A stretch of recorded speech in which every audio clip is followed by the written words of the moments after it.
ఇక Jubilee hills లో BRS విస్తృత స్థాయి సమావేశం కొనసాగుతుంది. ప్రస్తుతం కేటీఆర్ మాట్లాడుతున్నారు. లైవ్ ద్వారా చూద్దాం. జూబ్లీ హిల్స్ లో మిమ్మల్ని మాత్రమే కాదు రాష్ట్ర వ్యాప్తంగా మమ్మల్ని అందరినీ కూడా బాధ పెట్టింది. తల్లో నాలిక లెక్క ఇక్కడ ఉన్న ముఖ్యంగా మా ఆడబిడ్డలందరికీ చిన్న చిన్న కానుకలు ఇస్తూ కళ్యాణ లక్ష్మి చీర కేసీఆర్ గారు పెడితే మీకు కూడా ఆయనతో పాటు ఇంకొక కానుక ఇచ్చి ఆదుకున్న అన్నలాంటి వాడు మాగంటి గోపీనాథ్ గారు. ఇంకొక 3.5 ఏళ్ల పాటు మీకు ప్రజాప్రతినిధిగా జూబ్లీ హిల్స్ నియోజకవర్గ ఎమ్మెల్యేగా మీకు సేవలు అందించాల్సిన గోపీనాథ్ గారు మరి కన్ను మూయడం అనేది మనందరికీ కూడా బాధ కలిగించింది. ఇవాళ ఆ కుటుంబం అనాథ కాదు, ఆ కుటుంబానికి మేమందరం ఉన్నామంటూ ఒకసారి గట్టిగా చప్పట్లతో సునీతమ్మకు, అక్షరకు, దిశిరకు, వాత్సల్యకు గట్టిగా మనందరం కూడా వారికి ధైర్యాన్ని ఇవ్వాల్సిన బాధ్యత మనందరి మీద కూడా ఉన్నది. ఇవాళ ఆ కుటుంబానికి మనందరం కూడా ఇక్కడ ఉండే రాష్ట్ర వ్యాప్తంగా ఉండే బీఆర్ఎస్ కుటుంబ సభ్యులందరం కూడా అండగా వారి కోసమే జూబ్లీ హిల్స్ కి కదలి వచ్చినాం. మరి జూబ్లీ హిల్స్ లో పోరు షురు అయింది. జనం మన దిక్కున్నారు, నిజం మన దిక్కున్నది, ధర్మం మన దిక్కున్నది. వాళ్ళకేమున్నదో నాకంటే బాగా మీకే తెలుసు. మోసపోయి గోసపడుతున్న ప్రజలు ఇక్కడికి వస్తుంటే నేను శ్రీనివాస్ యాదవ్ గారు, హరీష్ రావు గారు కలిసి వస్తుంటే 2 ఆడబిడ్డలు మాకు ఎదురొచ్చింది కారుకు. ఒక అమ్మాయి పేరు శబానా, ఇంకొక అమ్మాయి పేరు స్వప్న. ఇద్దరు నువ్వు ఒకసారి దర్వాజా తీ, తలుపు తీ అంటే తలుపు తీసిన. ఇక వాళ్ళు నేనైతే నాకు తెలియదు గిన్ని తిట్లుంటాయి హిందీ భాషలో, ఉర్దూ భాషల, తెలుగు భాషల గన్ని తిట్లు తిట్టిరు రేవంత్ రెడ్డిని. తెలుగు భాషలో గిన్ని తిట్లు గిన్ని రకాలుగా తిట్టొచ్చని కూడా నాకు తెలియదు. గన్ని తిట్లు తిట్టి వాళ్ళు ఒకటే మాట చెప్పారు, అన్నా మీరు వచ్చే అవసరం లేదు, చెప్పే అవసరం లేదు, మా ఆడబిడ్డలు మేమే చూపెడతాం, ఒక దుర్గాదేవి లెక్క, ఒక కాళికాదేవి లెక్క భరతం పడతాం కాంగ్రెస్ పార్టీది, మోసం చేసినందుకు మేం చూసుకుంటాం వాళ్ళ సంగతి అని చెప్పి దోకాబడ్డ ఆడబిడ్డ శబానా చెప్పింది, దోకా తిన్న ఆడబిడ్డ, మోసపోయిన ఆడబిడ్డ స్వప్న చెప్పింది, మేం చూసుకుంటామన్నా మీరు భయపడకుర్రి అని చెప్పి మాకు ధైర్యం చెప్పిండ్రు. దోకా తిన్న తెలంగాణకు ఇలా మోకా వచ్చింది, అవకాశం వచ్చింది, దెబ్బగొట్టి కాంగ్రెస్ పార్టీకి బుద్ధి చెప్పే ఒక సందర్భం వచ్చింది. ఈ నెల రోజులు మనం చెప్పాల్సింది టీఆర్ఎస్ కార్యకర్తలం కేవలం చేయాల్సిందల్లా ఒకటే ఒక పని, నిజం చెప్పాలి గంతే. ప్రతి ఇంటికి పోవాలి, ప్రతి మనిషిని కలవాలి, నిజం చెప్పాలి. ఒకటే లక్ష్యం, ఒకటే గమ్యం. జూబ్లీ హిల్స్ లో గులాబీ జెండా రెపరెపలాడాలనేదే మనందరి గమ్యం. మీరందరినీ కోరేది నేను ఒకటే, దగాబడ్డ ప్రతి బిడ్డకు, కాంగ్రెస్ చేతిలో మోసపోయిన ప్రతి అన్నకు, ప్రతి తమ్ముడికి, ప్రతి చెల్లెకు, ప్రతి అక్కకు కలవాలి, కలిసి ఇగో ఈ లెక్క చెప్పాలి. ఇది కాంగ్రెస్ ఒక్కొక్క వర్గానికి ఎంతెంత బాకీ పడ్డది, ఈ బాకీ కార్డు విషయంలో ఇంటింటికి, గుండె గుండెకు, మనిషి మనిషికి వాస్తవాలు చెప్పాలి. ఏం చెప్పిండ్రు కాంగ్రెస్ వాళ్ళు, పెద్ద మనుషులుంటే ఇంట్లో ఒక పెద్ద మనిషి పెన్షన్ పొందే పెద్ద మనిషి ఉంటే, ఒక పెద్ద మనిషికి అయితే ఒక అయ్య ఉంటే, ముసలయ్య ఉంటే ఆయనకు 4,000 ఇస్తాం, ముసలమ్మ ఉంటే ముసలమ్మకు కూడా 4,000 ఇస్తాం. ఇప్పుడు కేసీఆర్ గారు 2,000 రూపాయలు ఇస్తే మేము 4,000 రూపాయలు ఇస్తామని చెప్పిండ్రు. మరి 24 నెలలు అయింది, ఎంత బాకీ ఉన్నారు ఆ ముసలమ్మకు, ముసలయ్యకు అని చెప్పి బాకీ కార్డుల రాసినాం. నెలకు 2,000 రూపాయల చొప్పున ఎలక్షన్ జరిగే నాటికి కాంగ్రెస్ పార్టీ, రేవంత్ రెడ్డి ఒక్కొక్క ముసలమ్మకు, ఒక్కొక్క ముసలయ్యకు బాకీ ఉన్నది 48,000 రూపాయలు అనే మాట నేను మీకు గుర్తు చేస్తా ఉన్నా. ఆడపిల్లలకు చెప్పినారు, 18 ఏళ్లు నిండిన ఆడబిడ్డలందరికీ రాష్ట్రంలో ఉండే 1,67,00,000 మంది ఆడబిడ్డలకు నెలకు 2,500 రూపాయలు కాంగ్రెస్ అధికారంలోకి రాగానే 100 రోజుల లోపలనే మా గ్యారంటీ ఇగో మేము ఇస్తామన్నారు. 24 నెలలకు 2,500 కూడితే వచ్చినాయా ఒకరికన్నా పైసలు? మహాలక్ష్మి వచ్చిందా? 2,500 వచ్చినాయా? ముసలోళ్ళకు 4,000 వచ్చిందా? మన పిల్లలకు మన నిరుద్యోగ భృతి అన్నారు, అది వచ్చిందా? అగో అందుకే ఈ బాకీ కార్డు ఇంటింటికి తీసుకుపోవాలి, బాకీ కార్డు ముంగట పెట్టి చెప్పాలి, కాంగ్రెస్ వాళ్ళు మీ ఒక్కొక్కలకు ఇంతింత బాకీ ఉన్నారు, మహిళలకు 50,000 బాకీ ఉన్నారు, ముసలోళ్లకు 48,000 బాకీ ఉన్నారు, ఈ లెక్క మొత్తం ప్రతి ఇంటికి పోవాలని చెప్పి నేను విజ్ఞప్తి చేస్తా ఉన్నా. అట్లాగే మూలకున్న ముసలమ్మ నుంచి చంటి పిల్లగాని దాకా అందరినీ మోసం చేసింది కాంగ్రెస్ ప్రభుత్వం, కాంగ్రెస్ పార్టీ. ఎట్లనా మరి చంటి పిల్లగాని ఎట్లా మోసం చేసిరని మీరు అడగచ్చు. కేసీఆర్ కిట్లు వస్తున్నాయా? కేసీఆర్ కిట్లు వస్తున్నాయా? లేదు, కేసీఆర్ కిట్టు బంధు. బతుకమ్మ చీర వచ్చిందా? రంజాన్ తోఫా వచ్చిందా? ముసలోళ్లకు 4,000 పెన్షన్ వచ్చిందా? మహిళలకు 2,500 వచ్చిందా? తులం బంగారం వచ్చిందా? ఇప్పుడే మా ప్రశాంత్ రెడ్డి అన్న చెప్తున్నాడు, ఏక్ తోలా సోనా నై, ఏక్ తోలా सोना तो छोड़ो, इन्हों तो सोने भी नहीं दे रहा अपने को। कब घर तोड़ देता, कब क्या कर देता, कब बुलडोजर आ जाता अपने घर पे, वही तकलीफ है। सोना तो छोड़ो, सोना भी हराम कर दिया इन्हों, सोने का नींद भी हराम कर दिए। ऐसा माहौल आ गया आज। ఈ రోజు జూబ్లీ హిల్స్ లో జరుగుతున్న ఎలక్షన్ ఏదైతున్నదో కారుకు బుల్డోజర్ కు జరుగుతున్నది.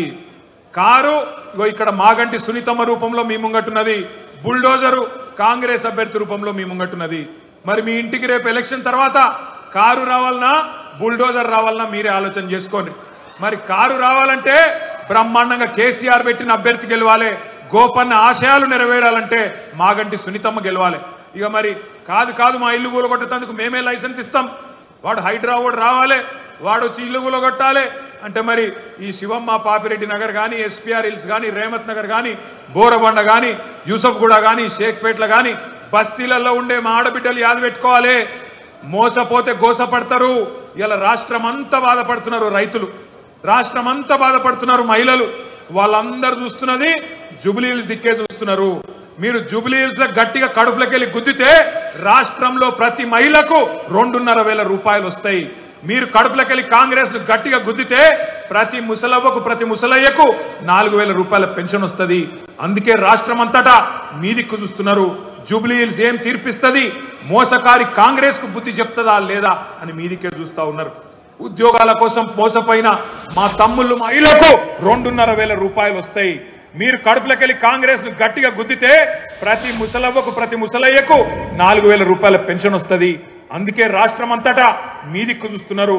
జూబ్లీ హిల్స్ ఏం తీర్పిస్తుంది, మోసకారి కాంగ్రెస్ కు బుద్ధి చెప్తుందా లేదా అని మీ దిక్కే చూస్తా ఉన్నారు. ఉద్యోగాల కోసం మోసపోయిన మా తమ్ముళ్ళు మా చెల్లెళ్ళు మొదటి సంవత్సరమే 2 లక్షల ఉద్యోగాలు ఇస్తామని చెప్పారు. మరి ఆ 2 లక్షల ఉద్యోగాలల్లో కనీసం ఇవాళ 5% కూడా రేవంత్ రెడ్డి ప్రభుత్వం ఇయ్యలే. కనీసం 10,000 ఉద్యోగాలు కూడా మొదటి సంవత్సరంలో ఇస్తామని చెప్పి ఇయ్యకుండా మోసం చేసిండ్రు. ఆ మోసపోయిన తమ్ముళ్ళు మోసపోయిన చెల్లెళ్ళు మొత్తం జూబ్లీ హిల్స్ దిక్కు చూస్తున్నారు. మా అన్నలు మా అక్కలు మా చెల్లెళ్ళు మా తమ్ముళ్ళు మా కోసం నిలబడతారా లేదా అని చెప్పి మోసపోయిన తమ్ముళ్ళు ఎదురు చూస్తా ఉన్నారు. ఆటో డ్రైవర్ల నుంచి బస్సు డ్రైవర్ల దాకా అందరూ మీ దిక్కు చూస్తున్నారు. ఇక్కడ వాళ్ళని ఆటో డ్రైవర్లు ఉన్నారా? ఉంటే జర చేయలేవట్టు. ఇగో మా ఆటో అన్నల కుటుంబాలు ఇక్కడ ఉన్నాయి. వాళ్ళందరూ యాద పెట్టుకోవాలి ఏ రకంగా మీకు మోసం చేసిండ్రు. నెలకు 1000 రూపాయలు ఇస్తాం, సంక్షేమ బోర్డు పెడతామన్నారు. సంక్షేమ బోర్డు పెడతామన్నారు. కానీ ఇంతవరకు అతి లేదు గతి లేదు. మళ్ళా అడిగిన వాళ్ళు లేరు. 100 మంది ఆటో డ్రైవర్లు ఆత్మహత్యలు చేసుకున్నారు. కానీ వాళ్ళకు ఒక్క రూపాయి ఇయ్యలేదు. ఇప్పటి వరకు వాళ్ళని కనీసం పట్టించుకున్న పాపాన పోలేదు. అత్తలకు కోడళ్లకు కొత్తగా పెళ్లైన ఆడపిల్లలకు కాలేజీకి వెళ్లే మహిళలకు పురుడు పోసుకున్న బాలింతలకు ప్రతి మహిళను మోసం చేసింది కాంగ్రెస్ పార్టీ. ఒక్కరిని కాదు. అట్లాగే ఈ 22 నెలల్లో బాధపడని వాళ్ళు లేరు. అందుకే మీ అందరికి నేను విజ్ఞప్తి చేస్తా ఉన్నాం.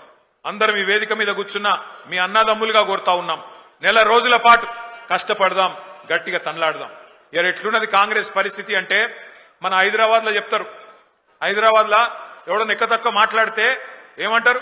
ఏ ఖాముష్ బైట్ రే, బైగన్ కి బాత్ నక్కొకర్ అంటారు. బైగన్ కి బాత్ నక్కొకర్ క్యా బోల్ రారే అంటారు. నిజంగా కూడా కాంగ్రెస్ వాళ్ళు ఏం చేసిరంటే హైదరాబాద్ వాళ్ళు నమ్మలే. మీరు హైదరాబాద్ లో ఒక్క సీటు కూడా కాంగ్రెస్ కు మీరు ఇయ్యలే. ఎందుకంటే మీకు ముందే తెలుసు కాంగ్రెస్ ఎంత మోసం పార్టీ మీకు తెలుసు.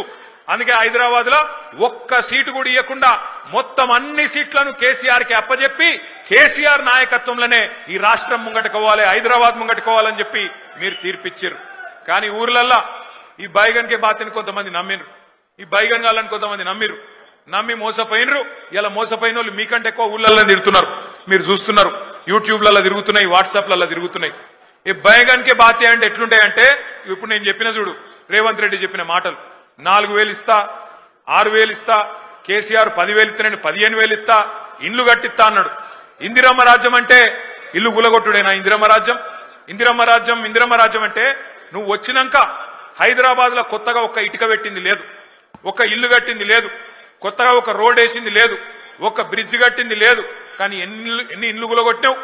ఎంతమందిని ఇండ్లలో ఉండే మా గరీబోళ్లను ఎంతమందిని రోడ్డు మీదకి నూకినావు? నీ హైడ్రా బుల్డోజర్ల అరాచకం ఆగాలంటే ఖచ్చితంగా మన అభ్యర్థి గెలవాలి.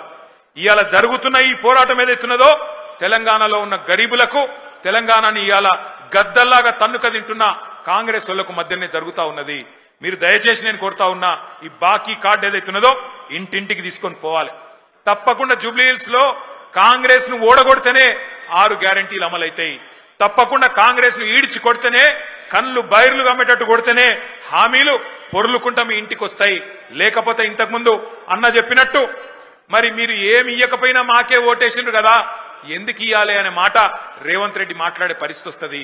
ఏమి ఇయ్యకపోయినా, ఆడపిల్లలకు 2,500 ఇయ్యకపోయినా, ముసలోళ్లకు 4,000 పెన్షన్లు ఇయ్యకపోయినా, హైదరాబాద్ లో ఒక్క ఇల్లు కట్టియకపోయినా, హైదరాబాద్ ను హైడ్రా బ్యాడ్ చేసినా, హైడ్రా పేరిట అరాచకం చేసినా నాకే గుద్దుతున్నారు అంటే ఇక మళ్ళీ ఎందుకు ఇయ్యాలి అని చెప్పి రేవంత్ రెడ్డి మరి రేపటి రోజున ఇంకొక పని చేయకుండా మితిమీరిన విశ్వాసంతో ముంగట్టుపోయే పరిస్థితి ఉంటది.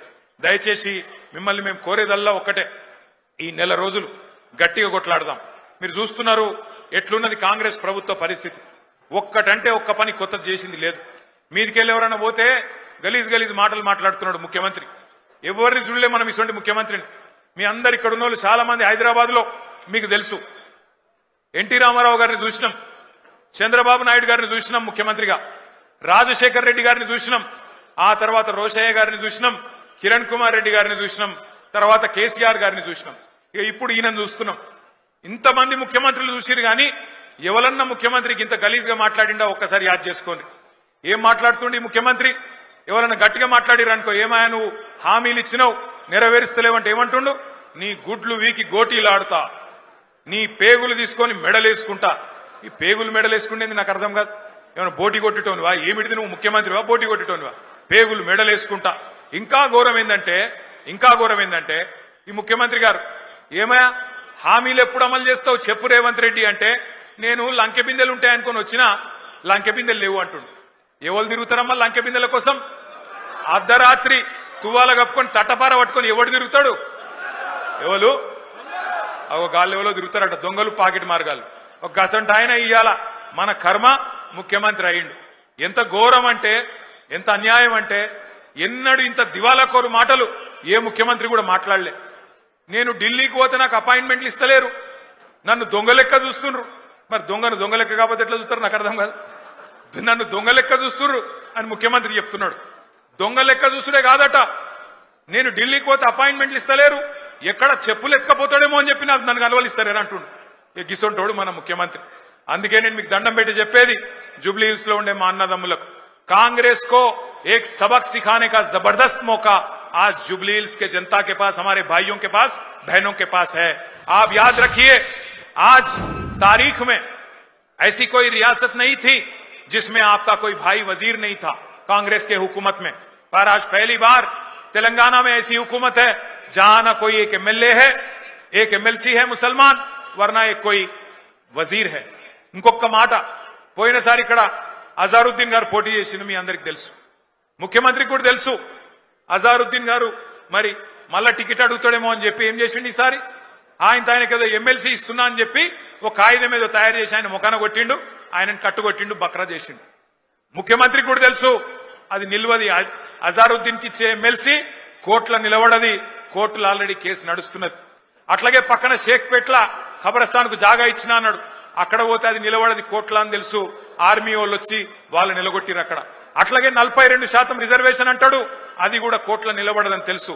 ముఖ్యమంత్రికి తెలిసి ఇవాళ జూబ్లీ హిల్స్ ప్రజల్ని, బీసీలని, మైనారిటీలను మోసం చేస్తా ఉన్నాడు. అందుకే మరి జూబ్లీ హిల్స్ లో కాంగ్రెస్ పార్టీని చిత్తుగా ఓడిస్తే తప్ప మరి ఈ హామీలు అమలు కావు. జూబ్లీ హిల్స్ గల్లీలో మీరు పంచి కొడితే ఢిల్లీలో అధిష్టానం అదిరి పడాలి. రేపటి రోజున ఖచ్చితంగా ఒక్కొక్క వాగ్దానం అమలు కావాలి. మీ అందరినీ మేము కోరేది మళ్ళొక్కసారి, బుల్డోజర్ కావాలనా లేకపోతే మరి కారు కావాలనా ఒక్కసారి మీరు యాద్ చేసుకోండి. ఇంకొక మాట కూడా నేను మీకు చెప్పాలి. నిన్న మొన్న మనోళ్ళు తిరుగుతుంటే ఇగో మాకు 1,596 రూపాయల మాకు వాటర్ బిల్లు వస్తుందన్నా అని చెప్పి ఒక ఆయన, ఇంకొక ఆయన ఏమన్నా మాకు 4,000 నల్ల బిల్లు వస్తుంది, కేసీఆర్ ఉన్నప్పుడు బిల్లు రాలే, కాంగ్రెస్ రాగానే ఇలా ముక్కు విండి నల్ల బిల్లులు వసూలు చేస్తున్నారని చెప్పి ఇంకొకరు మాట్లాడుతూ ఉన్నారు. నేను మీకు చెప్తా ఉన్నా, ఇది శాంపుల్ మాత్రమే. హైదరాబాద్ అంతా ఇదే పని చేస్తున్నారు. ఇది శాంపుల్ మాత్రమే. జిహెచ్ఎంసీ ఎలక్షన్ అయిపోయినాక కేసీఆర్ గారు ప్రవేశపెట్టిన ఫ్రీ వాటర్ స్కీమ్ కూడా కాంగ్రెస్ పార్టీ వాళ్ళు ఎత్తేస్తారు. యాది పెట్టుకోండి. ఎందుకంటే కాంగ్రెస్ వాళ్ళు పగబట్టిరు హైదరాబాద్ మీద, మాకొక్క సీటీఎలే అని పగబట్టి ఇలా హైదరాబాద్ ప్రజల మీద పగ తీర్చుకునే ప్రయత్నంలో ఉన్నారు. ఇంకొక పని కూడా చేస్తున్నది కాంగ్రెస్ పార్టీ. నిన్న మనోళ్ళు తిరుగుతుంటే ఇదొకటి దొరికింది. ఒకటే ఇంట్లో ఈరోజు కాంగ్రెస్ పార్టీ వాళ్ళు, ఎందుకంటే మీరు ఎట్లాగూ ఓట్లేరని అర్థమైపోయింది. అలా మామూలుగానైతే ప్రజలు బాగా కోపంగా ఉన్నారు, ఓట్లేరని అర్థమైంది. అందుకే ఒకటే ఇంట్లో 43 దొంగ ఓట్లు రాయించారు. ఒక్కొక్క ఇంట్లో 43 దొంగ ఓట్లు, మొత్తం కలిపి వేల సంఖ్యలో దొంగ ఓట్లు కూడా రాయించారు. మేము దాని మీద ఎక్సర్సైజ్ చేస్తున్నాం, ఎట్లా దాన్ని ఎదుర్కోవాలో ఎదుర్కొందాం. కానీ మిమ్మల్ని కోరుతా ఉన్నా, హైదరాబాద్ లో జనరల్ గా ఓటింగ్ తక్కువ అవుతుంది, మీ అందరికి తెలుసు. ఎప్పుడు 50% దాటది. అందుకే మనం చేయాల్సింది రాబోయే నెల రోజుల పాటు ఇంటింటికి పోవాలి, బాకీ కార్డు పట్టుకొని పోవాలి. ఎవరైతే మీకు గట్టిగా చెప్తారో అన్న మళ్ళా కేసీఆర్ రావాలి అని వాళ్ళందరినీ కూడా కడుపులో తలబెట్టి అవసరమైతే కాళ్ళు పట్టుకొని అన్నా నువ్వు రా, ఓటింగ్ కు రా, ఓటై. అవతల దొంగ ఓట్లు రాయించుకున్నారు, ఆ దొంగ ఓట్లతో గెలిచే ప్రయత్నం చేస్తున్నారు. మనం నిజాయితీగా కొట్లాడదాం, దయచేసి మీరు రండి అని చెప్పి ఇంటింటికి పోయి బతిమలాడుకోవాలి, తెచ్చుకోవాలి. మన నాయకులు దగ్గర 55 మంది మరి వివిధ జిల్లాల నుంచి ఇన్ఛార్జీలుగా, ఒక్కొక్క క్లస్టర్ కి ఇన్ఛార్జీలుగా, ఒక 1000-2000 ఓట్లకి ఇన్ఛార్జీలుగా జిల్లాల నుంచి వచ్చినారు. వాళ్ళందరినీ కూడా నేను రిక్వెస్ట్ చేస్తా ఉన్నా, ఇంటింటికి పోదాం, ఒళ్ళు వంచి పని చేద్దాం. రాబోయే నెల రోజుల పాటు ప్రజల్లో ఏ కోపం అయితే కాంగ్రెస్ పార్టీ మీద ఉన్నదో అది పూర్తి స్థాయిలో ఓటు రూపంలో మళ్ళీ కాంగ్రెస్ కు ఒక శిక్ష పడేదాకా కష్టపడి పని చేద్దామని చెప్పి విజ్ఞప్తి చేస్తూ आखिरी में मैं इतना ही बोलना चाहता हूं हमारे कांग्रेस पार्टी के लीडर कैसे है बोले तो आज बोराबंडा में हमारा एक भाई था मोहम्मद सरदार। उस सरदार को जब वो पार्टी नहीं बदलना चाह रहा था, उसके पीछे पड़ के उसका दुकान को तोड़ देके, उसके धंधे को तमाम कर देके उसको खुदकुशी करने पे मजबूर कर दिए। वैसे ही हर भाई को सता रहे हैं, हर बहन को भी आज कांग्रेस वाले सता रहे हैं। इनको सबक सिखाने का एक जोरदार मौका है। ना आपका नुमाइंदा है कांग्रेस की हुकूमत में, ना आपको दिया हुआ कोई वादा भी मुकम्मिल किया कांग्रेस पार्टी ने। 4000 करोड़ का बजट बोले थे, आज तक 2000 करोड़ का भी खर्च नहीं किए कांग्रेस पार्टी वाले। वैसे ही आपको वादा किया गया था माइनॉरिटी सब प्लान लाएंगे, आज तक वो भी नहीं करे। बहुत कुछ वादा करे बट वादों को सब पे मुखर के आज धोखा देने की कोशिश कर रहे हैं। आज तमाम भाइयों से बहनों से हमारी गुजारिश है, आप केसीआर साहब को और उनके जो कैंडिडेट हैं मागंटी सुनीता गोपीनाथ, जो गोपीनाथ साहब की बेवा है, उनको आपका मदद करिए, कार के निशान पे वोट दीजिए। 1 महीने के हद तक हम सभी लोग भाई की तरह लड़ेंगे और इंशाअल्लाह जीत के बहुत